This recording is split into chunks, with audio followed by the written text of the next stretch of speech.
Tapi saya meyakini dengan pendekatan kebudayaan ya, tidak ada catatan yang saya pernah dapat raja yang baru mau jadi bayang-bayang raja yang lama. Nah, ini pasti ada waktunya. Jadi kita harus berani lah. Tapi kalau masih berpikir nanti Barreskrim, nanti ini, nanti Prabowo, biarin aja lah Prabowo gitu ya. Nanti juga dia insaf sendiri kok. Kalau rakyatnya itu bergerak, dia mau apa?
Yang saya tadi agak sampai detik terakhir masih diem aja gitu, kenapa?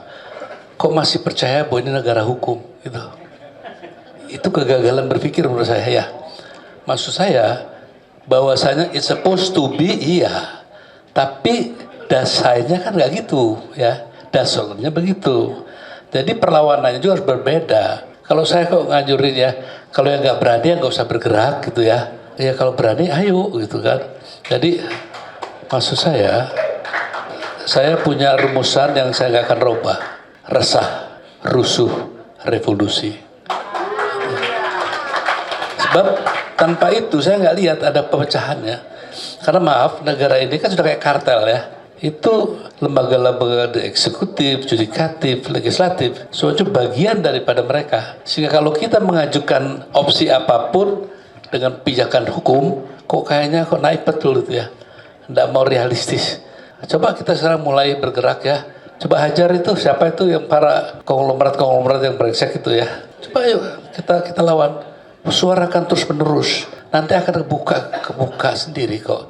Bahwa ternyata Jokowi itu nggak punya apa-apa. Hanya kitanya selalu mengecilkan diri. Itu saya sedih gitu ya. Seolah kita ini kecil banget itu. Tadi Barreskrim, teteh kucing lah Barreskrim itu ya. Mau apa? Mau tangkap saya tangkap.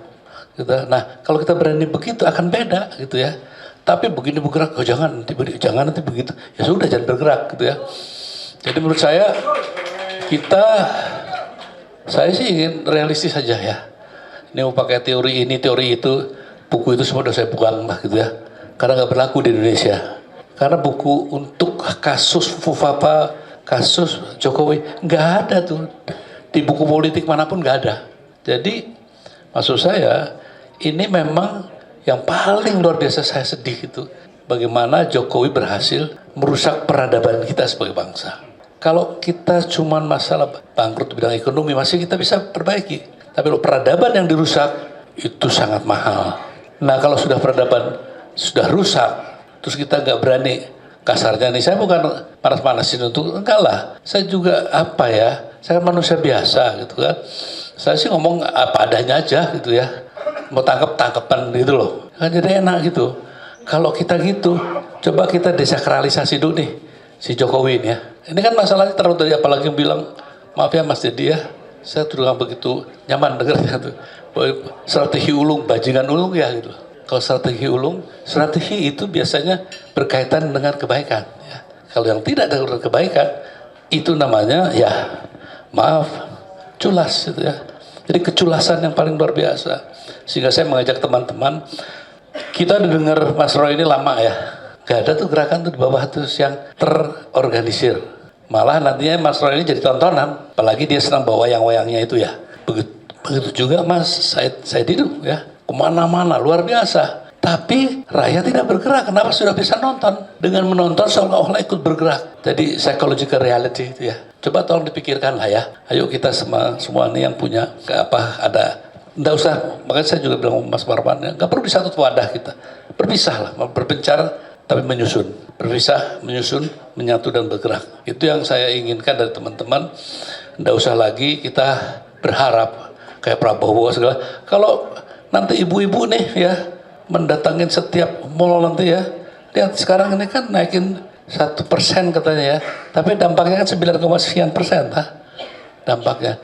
Nanti ini akan pasti ada dampaknya. Bagus juga hilangnya pekerjaan, pasti ada dampaknya. Nah kalau kita dia siap-siap, nanti rakyat itu tidak akan terkendali. Saya kok berharap ya bahwa tidak usah takut. Kadang-kadang tuh orang takut bilang revolusi gitu, takut itu ya. Padahal Jerman itu revolusi besar sekali tuh. Waktu masuk di Jerman Timur ke Jerman Barat bersatu, itu revolusi luar biasa. Nggak ada tuh darah berdarah ya.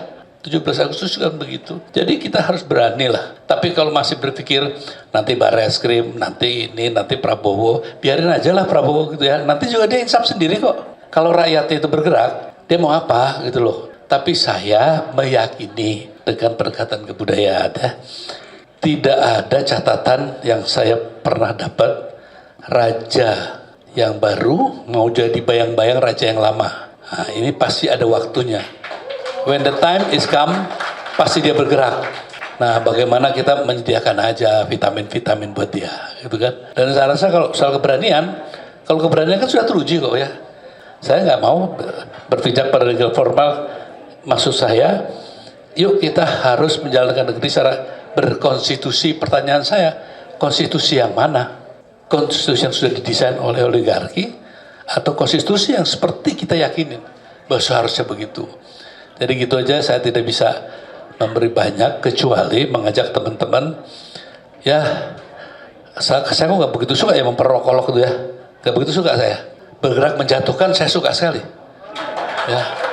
Jadi mohon coba dipikirkanlah ini ya. Saya rasa itu aja, terima kasih Mas Lukas, saya kembalikan. Sun. Yang bermasalah itu, yang titik poinnya itu adalah presidennya sendiri atau wakil presiden yang dicela oleh masyarakat bahwa dia melakukan perbuatan tercela. Dia harus, dua konsekuensinya soal pelanggaran moral atau etik ini, yaitu satu, dia mengundurkan diri atau dia bunuh diri, semacam di Jepang lah, ya kan? Tradisi di Jepang, kalau rakyat menilai dia melakukan perbuatan tercela, maka dia harus mengundurkan diri atau bunuh diri. Itu kan satu. Kalau mengikuti prosedural hukum, mekanisme konstitusional, itu akan ribet sekali. Melalui DPR dulu 2/3 yang hadir, voting 2/3 yang hadir, baru diajukan ke MK, lalu itu terbukti atau tidak akan ribet, baru ke MPR lagi. Jadi itu kalau Bung Karno bilang para sarjana hukum sulit diajak revolusi.